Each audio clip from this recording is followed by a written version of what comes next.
Друзья, всем привет! Сегодня я на работе и поехали со мной поработаем. Сейчас у нас без 28, мне вообще на 8 утра. И еду работать. У меня сегодня 3 точки. Опа.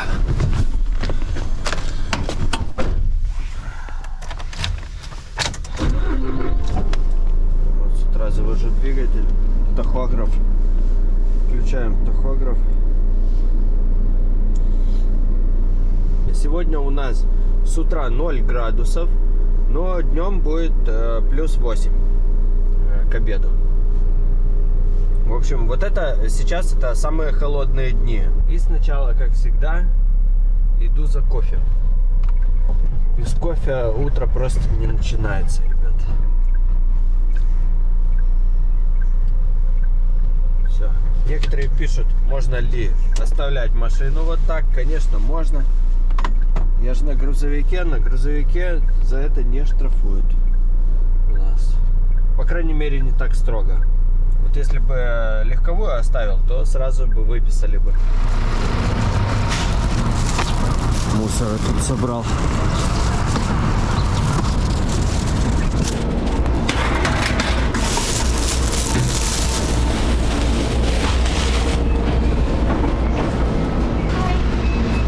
Ход кофе он нагашивается.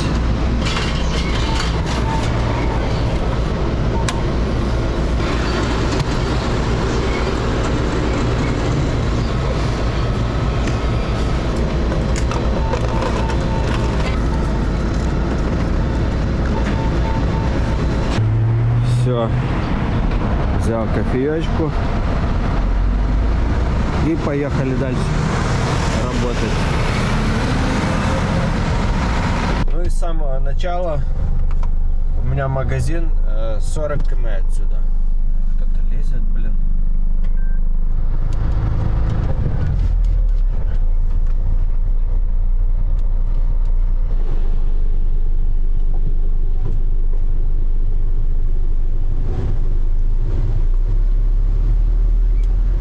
С утра работники, смотрите, делают зарядку.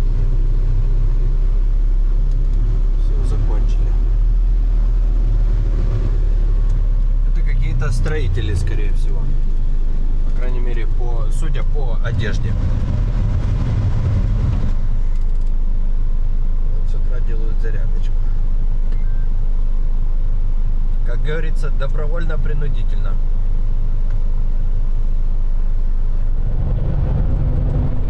Каждый раз, когда выезжаю на хайвей, мне на тахографе надо нажимать вот эту пятерочку. Режим, то есть хайвея.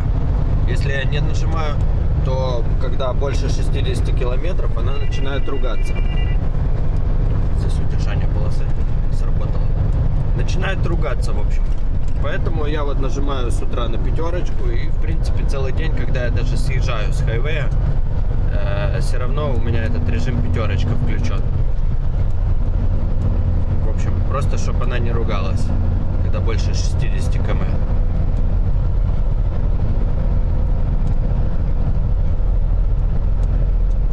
Здесь у нас с утра обычно вот такие вот заторы. Но терпимо. Вот 60 км сейчас пока едем. Пока нормально. Сейчас центр Кобе проедем, и все, и дорога будет пустая. Обычно так.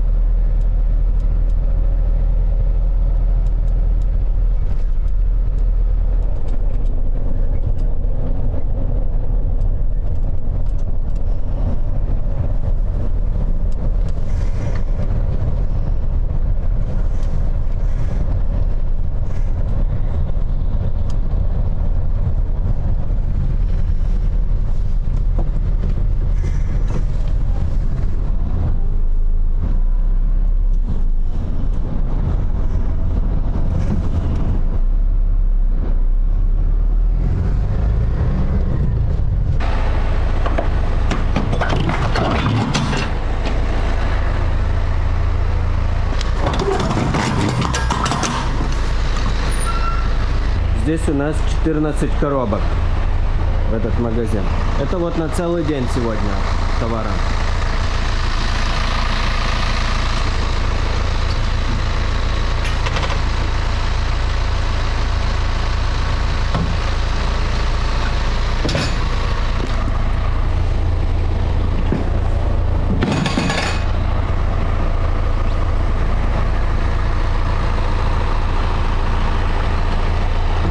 И также один компьютер сюда.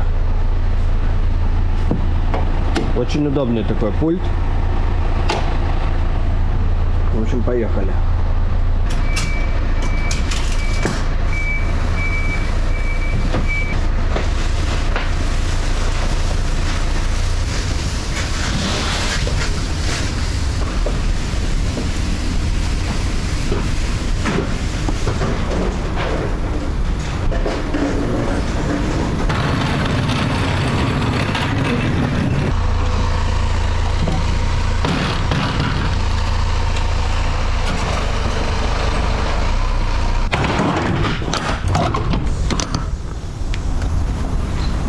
Друзья, вы очень часто спрашиваете меня по поводу покупки автомобилей из Японии. Есть хорошая фирма, называется Japan Auto. Это не только реклама, это еще и моя рекомендация вам. У них есть YouTube канал, у них уже 77 тысяч подписчиков.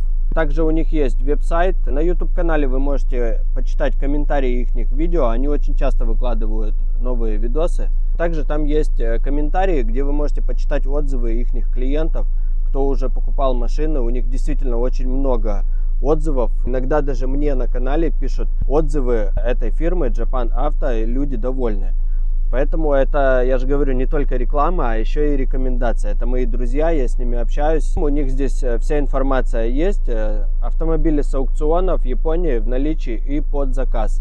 Ребята, и еще у них есть телеграм-канал, где есть чат, и там они ответят на любой ваш вопрос по теме авто из Японии. Ссылки на их YouTube канал, телеграм-канал и также веб-сайт я оставлю в описании к своему видео внизу. Поэтому заходите, смотрите, интересуйтесь и покупайте. А мы едем дальше.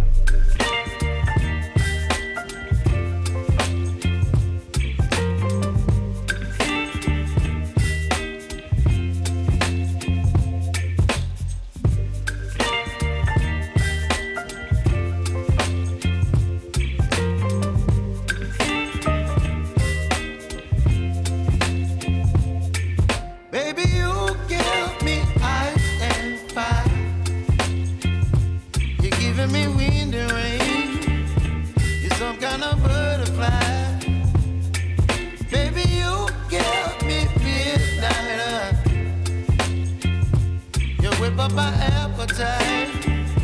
Don't leave me here high and dry. Oh, well, I don't wanna jinx it, baby, and twist myself at the spine. Don't wanna overthink it, baby. It's just twist your body and mine.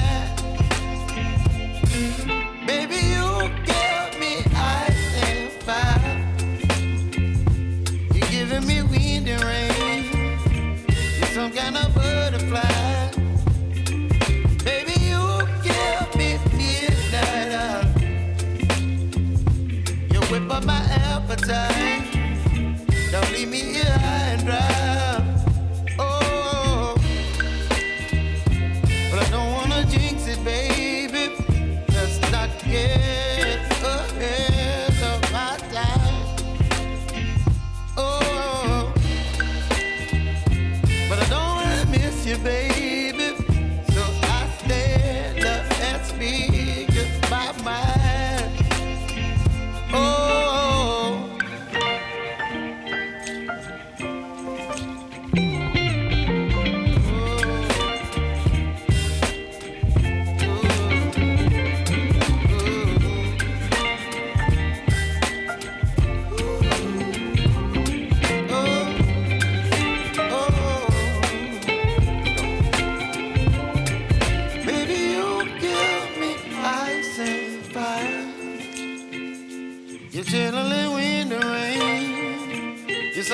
butterfly.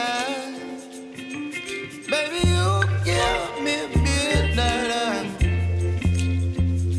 You whip up my appetite.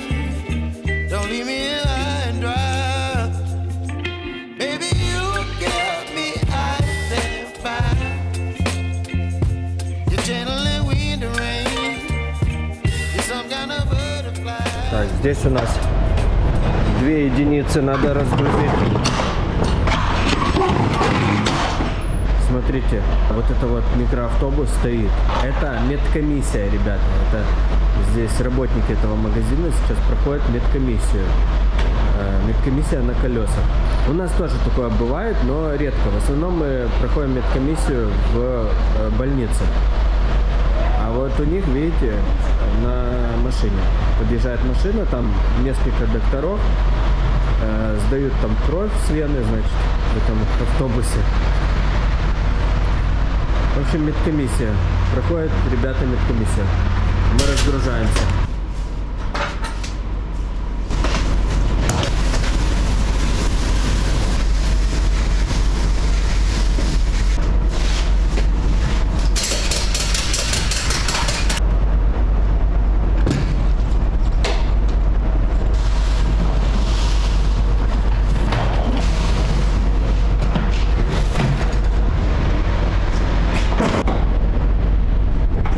Все, ребята, я разгрузился в этом магазине. Теперь у меня перерыв примерно 1,5 часа. Сейчас я покушаю, отдохну и поеду дальше в 3-й магазин.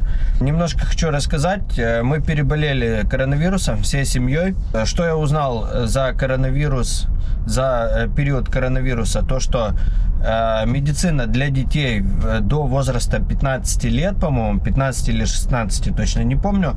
В общем, абсолютно бесплатная в Японии. Это вот мы пошли в этот...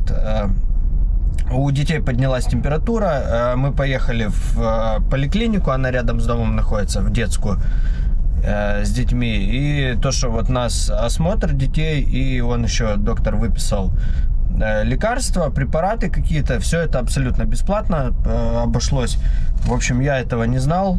Теперь вот и вам рассказываю, что медицина для детей абсолютно бесплатная. Также за время коронавируса нам поприходили открытки. Вот хочу вам с вами поделиться. Значит, первая открытка из Германии, из Люнебургской пустоши, недалеко от города Бремен. Вот, это открытка от Эдуарда. Эдуард, спасибо большое. Следующая открыточка из Беларуси, из города Минска, от Игоря Смирнова. Игорь, большое спасибо вам. Вот такая вот открытка. Игорь, большое спасибо. Следующая, ребята. Следующая из города Мурманска. Смотрите, вот такая вот открытка. Это от подписчика Андрея, город Мурманск. Андрей, большое спасибо. Следующая, их тут много. Вот, с Новым годом. Значит, из Сибири. Сейчас прочитаем. Из города Красноярск, Сибирь. Значит, отправитель Пальчиков СВ. Больше тут ничего не написано. Вот такая вот открытка. Большое спасибо, из Сибири. И последняя открытка из села Пластун. Петр, большое спасибо. Получил открытку. Все, ребята. Большое спасибо вам за открытки. Смотрите, как мне приятно это все, честно говоря. Жене показываю. Также я еще показываю своему тестю. Тесть недавно приезжал в гости. Показывал тестю, он тоже в шоке вообще. Большое спасибо, ребят. И, конечно же, буду обедать. Сейчас покажу, что мне жена тут приготовила. Смотрите, она всегда вот... Мне нравится всегда в таком платочке, знаете. В основном обед у меня на работу, она собирает это то, что остается с ужина в основном. Давайте посмотрим. Та-да! Ну вот на ужин, допустим, сосисок не было. Это она уже приготовила. Макароны были на ужин. Картошки тоже не было. Это, видимо, она приготовила. А это свекла, видите? Консервированная свекла, это мы покупаем в магазине. Вот, она очень вкусная. Все, а также оливки, свекла, картошка, сосиски и макарошки. Все, ребята, всем, кто кушает, тоже приятного аппетита. Сейчас я отдохну и поедем дальше. Все, друзья, я поспал. Едем дальше. Немножко поотвечаю вам на вопросы. Давайте сначала по поводу, долго ли я привыкал к левостороннему движению. Не, на самом деле это быстро. К этому я быстро привык. Единственное, что надо было изначально, всегда, первое время, когда едешь, надо было всегда во внимании быть. То есть не расслабляться, потому что действительно тянуло вправо первое время. И то это на пустой дороге. И у меня было несколько раз, что я выезжал на встречку случайно, потому что дорога была пустая. То есть, если движение есть, да, ты сам по себе, мозг понимает, что надо ехать по левой стороне. А когда машин нету, можешь выехать в правый ряд на пустой дороге. И вот так у меня было 2 раза, что я выезжал справа, на правый ряд. Но потом я быстро понимал и перестраивался в левый ряд. В принципе, в общем, это нормально, это легко к этому привыкнуть. Просто нельзя расслабляться. Первое время нужно, когда едешь, нужно думать о том, по какой полосе ты едешь. Знаете, как бывает, что едешь, и задумался и уехал куда-то. Даже не туда, куда тебе надо.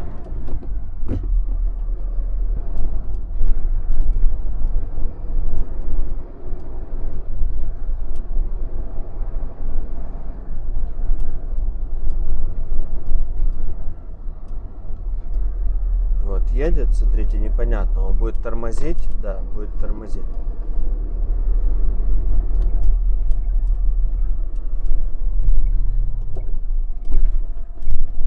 Сейчас я еду в 3-й магазин. Значит, в среднем в день я накатываю около 100 километров. Это немного. Также у меня кто-то задавал вопрос, можно ли на рабочей машине ездить по своим делам. Нет, это на самом деле нельзя так делать. И так и не получится, в принципе. Потому что начальство мое знает, где находится этот грузовик. Там в офисе такая большой монитор идет, большой экран. И там карта, и на карте обозначены все машины, которые находятся в работе. Поэтому вряд ли получится поехать по своим делам.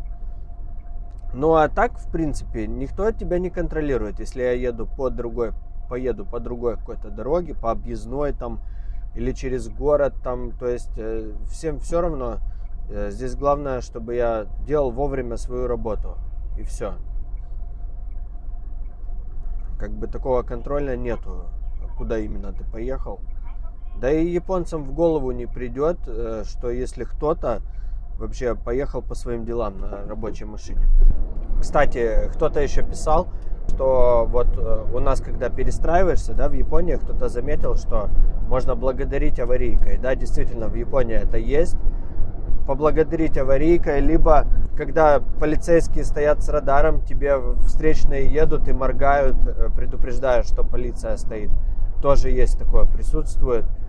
Все как у нас, в принципе. Единственное, что в Японии нельзя ехать и торопить фарами кого-то. Вот в плане моргать, либо сигналить, чтобы он, допустим, с этого ряда он медленно едет, допустим, и он мне мешает, да, впереди. Я не могу ему моргать, торопить его. Это подсудное дело на самом деле. И в правилах нету, что, мол, запрещено в таком-то ряду там с такой-то скоростью ехать. Челленджер. Лет 5 назад где-то была авария, значит. Это я вот расскажу, почему это нельзя делать. Лет 5 назад была авария, где погибла там какая-то женщина, старенькая, значит, бабушка. И все потому, что вот она ехала медленно в правом ряду, и кто-то ее ехал сзади и прижимал ее, в общем, торопил, моргал ей. И она не справилась с управлением, врезалась, в общем, и погибла. И после этого у нас на работе сразу же сделали собрание и всем нам сказали, что нельзя, значит, поторапливать. Что-то вроде как хам на дороге, это вот как появилась такая статья, и за это забирают права. То есть тебя кто-то может снять на камеру, сейчас у всех и впереди, и сзади же камеры есть.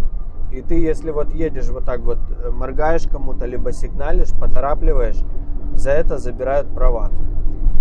В общем, с этим строго, по крайней мере, первое вот это время после той аварии, первый где-то год было именно прям очень строго.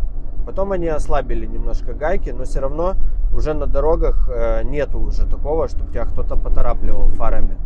И вот расскажу такую историю. Значит, на предыдущей работе, на тягаче я работал и заезжал частенько там на один завод. Не помню название точно. Такой среднего класса, среднего размера, значит, завод. Небольшой, не маленький. И там хозяин завода старенький дедушка, ему уже лет 70, наверное. И он постоянно ходит, знаете, по заводу. Его можно увидеть то в робе, он то подметает что-то, то красит. То есть он такой, его не сразу и поймешь, что это вообще хозяин завода. Потому что он может быть и грязный, либо даже в костюмчике он бывает, но ходит, подметает вот по территории. Либо ходит там что-то красит с кисточкой, с банкой, с краской, куда-то пошел там. И он всегда вот такой вот в работе. В Японии на самом деле это нормально. Этому я вот уже не удивляюсь. Поначалу удивлялся, что когда ты видишь, что хозяин завода либо предприятия какого-то ходит и как разнорабочий работает. Здесь это вполне нормально. А особенно я заметил, дети вот таких вот хозяевов заводов, они вообще как разнорабочие обычно на этих заводах работают. Вот так я знаю одну фирму, очень большая фирма там транспортная, и там хозяин фирмы, он там с личным водителем обычно ездит, а вот сын его примерно моего возраста, он всегда бегает с болгаркой, он приходит раньше всех на работу, уходит позже всех, постоянно бегает, он весь грязный постоянно, он и на фуре его можно увидеть с прицепом, он куда-то едет, то есть он прям пашет просто на работе. Видно, что, скорее всего, хозяин готовит своего сынка, ну, на хорошую должность, к себе на замену, скорее всего. И поэтому он его именно кидает в разные работы. И видно, что парень именно пашет. Он весь грязный, он на хорошей машине ездит. Он на разных, ну, я его и на Феррари видел, как бы, и в основном у него Краун там, где-то 17-го года. И последнее время он на Lexus LS еще катался. Это когда я видел его. Но все равно вот он приезжает на работу, одевает грязную робу и бегает по работе просто как ужаленный. Видно, что парень, то есть не безработный, блин. Здесь слева магазин Toyota, автосалон. Сейчас увидите, насколько вообще много автосалонов в Японии. Смотрите, здесь автосалон Honda справа сразу же. Видите? Справа автосалон Honda. Что там продаются? Ну, Кейокары эти. Кейкары. Сразу же следующий автосалон Big Moto. Видите, здесь уже все подряд. И Toyota, и Mazda, вон, и Honda. Опять автосалон Honda. Смотрите, ребята. Следующий. Дальше вот маленький автосалон. Вон гелики. Один гелик стоит. Еще что-то стоит тут. Видите, сколько автосалонов. Едем дальше. Давай, махнул, пропускаю. Мне нравится, они благодарят заранее. Я его еще не пропустил, а он меня уже поблагодарил, мол, заранее. Ну, типа, все равно ты меня пропустишь. И сразу же, смотри, стал мне препятствием. как так можно? Вылез и сразу же заехал куда-то. Здесь какой-то, это не автосалон. Сейчас будем ехать, еще будут автосалоны, вот увидите. У меня здесь вечный чат. Кстати, это мой телеграм-канал. Те, кто не подписан, подписывайтесь, ребята. Называется Сашка Япончик. Ссылку я оставлю в описании к этому видео на свой телеграм-канал. У нас там и Пруль, и Шрек. Всем, ребята, привет с чата. И Колян есть. Заходите, будем всем рады просто. Вот смотрите, опять слева автосалон идет. Это американских машин. Увидим мы, нет? А вон, видите, всякие здесь челленджеры и всему подобное. Вот мы проехали сколько уже? 4 или 5 автосалонов. 168 йен за литр. Это регуляр бензин, то есть где-то 92-95. В Японии вообще нету такого 92-95. Есть просто регуляр, это вроде как около 95-го. И есть хайоку, то есть всего два вида бензина есть. Хайоку это высокооктановое число, то есть где-то 98 примерно. А здесь, смотрите, чуть дальше проехал, уже 163 йены за литр. Вот цены так, видите, прыгают. Хотя вроде на одной улице и недалеко друг от друга находятся две заправки, а разница в цене уже.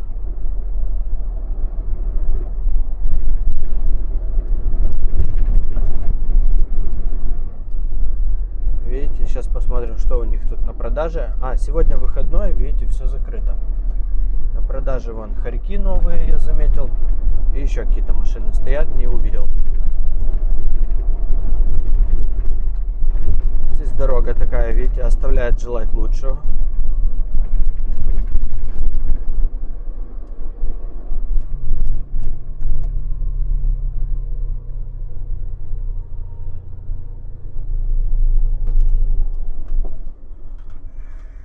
Здесь вон слева, смотрите, мотоциклы, мопеды продают. Опять автосалон Toyota. Хотя, да, вот мы проехали только совсем недавно, где-то пару километров, как проехали автосалон Toyota. И вот опять автосалон Toyota.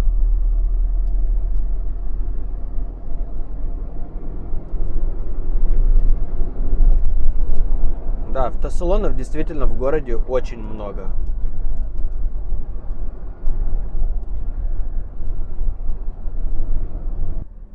Смотрите, дети переходят дорогу, все в одинаковых чепчиках, видите, и с одинаковыми рюкзачками. Еще, видите, поднимают руки. Их так учат переходить дорогу, чтобы детей водитель мог легко заметить. Их учат, видите, с малых лет поднимать руку. Интересно, будут они теперь благодарить, когда перейдут дорогу? Бывает, этому тоже в садике учат. Нет, не будут. Но бывает такое, что учат их. Значит, когда перешел дорогу, они начинают кланяться водителям, мол, спасибо за то, что их пропустили. Хотя, да, они перешли на зеленый свет светофора.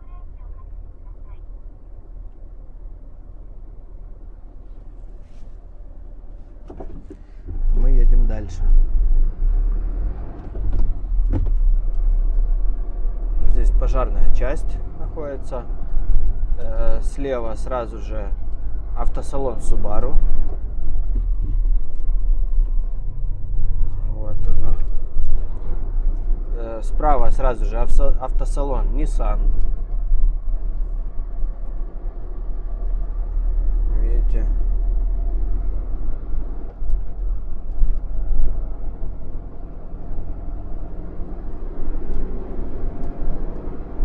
Автосалон Volvo слева. Автосалонов действительно очень много.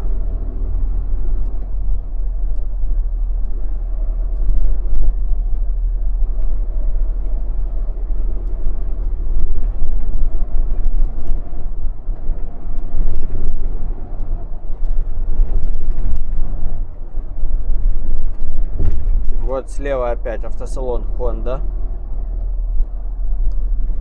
Вверху самолет летит. Вот автосалон Honda.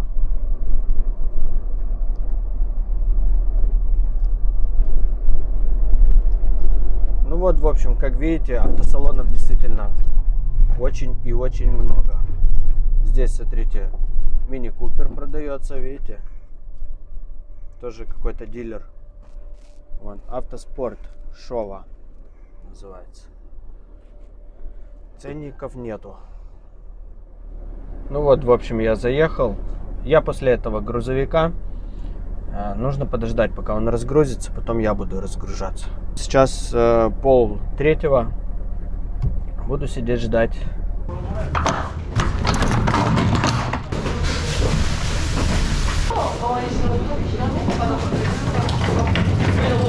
Фура недавно прошла техосмотр.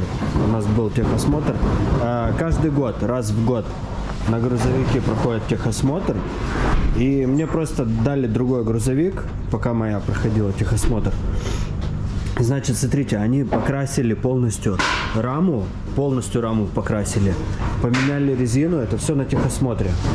Поставили новую резину. Покрасили раму, и что еще, поменяли масло по-любому, они всегда меняют на техосмотре масло. Что еще они делали, я не знаю, они как бы вообще ничего не говорят. Но прикол в том, что, видите, покрасили, поменяли резину, и это приятно на самом деле, так как я вообще ни в чем не участвовал.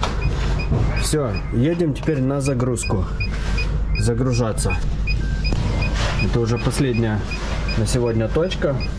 Загрузимся, и потом я закончил работу на сегодня. Поехали.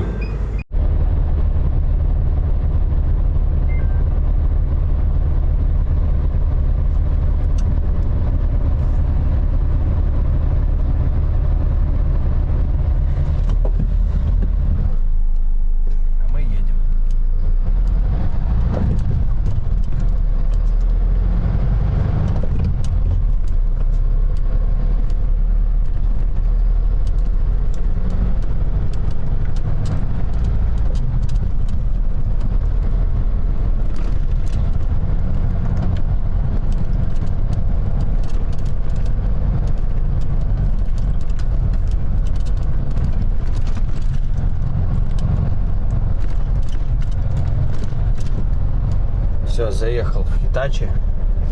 Сейчас пойду получу документы на завтра. И заодно узнаю, сколько много мне на завтра товара. В общем, получил я накладные. В общей сложности 1,5 тонны на завтра. Это немного. Поехали загружаться.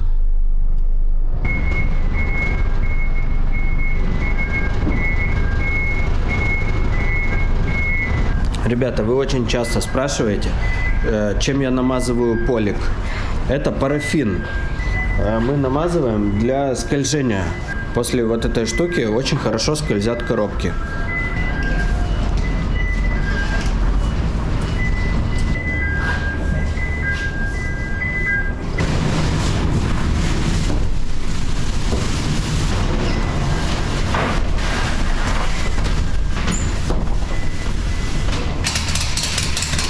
Вот это мне все на завтра.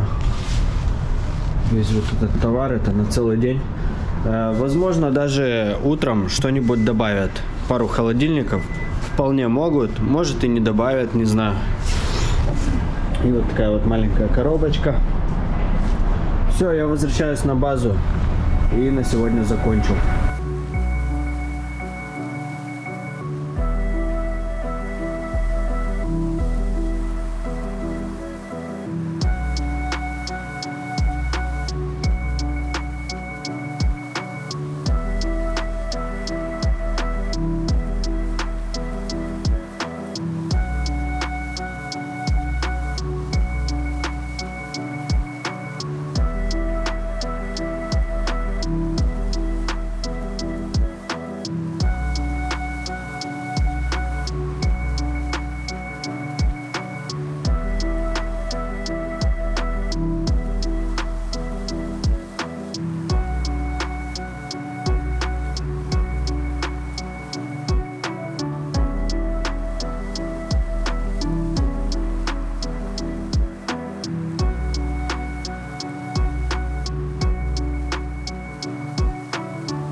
Все, ребят, я приехал, собираюсь ехать домой. Надеюсь, вам понравилось данное видео. Всего доброго, всем пока, ребята, пока.